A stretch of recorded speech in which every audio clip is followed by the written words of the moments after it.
Во кривичниот суд не се знае кој ќе одлучува за амнестијата за големиот судски процес за крвавиот четврток.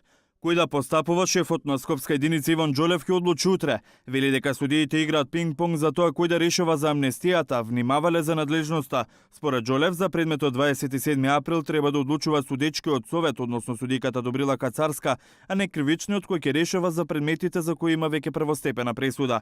Судиката Кацарска за еден ТВ, цитирајќи го законот за кривична постапка, објаснува дека ако одлучува ќе го прекрши законот.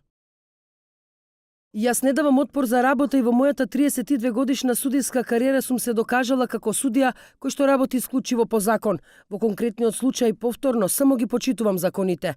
Значи ништо помалку и ништо повеќе од тоа. Впрочем, за тоа и земам плата од даночните обврзици на Република Македонија да ги почитувам законите, да судам согласно законите.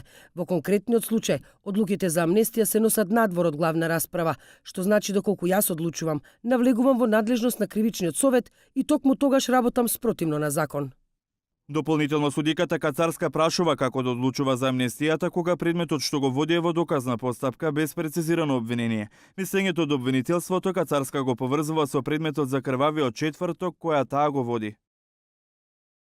Другата ситуација заради која не треба јас да одлучувам е следната. Ако за некој обвинет одбијам барање за амнестија, значи ли тоа дека јас преодицирам одлука, односно пресуда? Друго нешто, доколку некоја моја одлука биде укината од повисокиот суд, јас треба да продолжам да постапувам и за тој обвинет, а јас веќе имам изградено свое мислење, свој став за тој обвинет. Шефот на кривичен Џолев не сакаше да го коментира законот за амнестија. Попладнево во судот стасале 62 барања за помилување, 27 за големиот судски случај за собраниските инциденти, 35 за преостанатите предмети. Единствено обвинетиот Јане Ченто ги известил дека нема да бара политичка слобода. На Фејсбук оперскиот пејач Игор Дурловски се пофали дека нема да бара помилување, ќе ја докажувал невиноста на суд.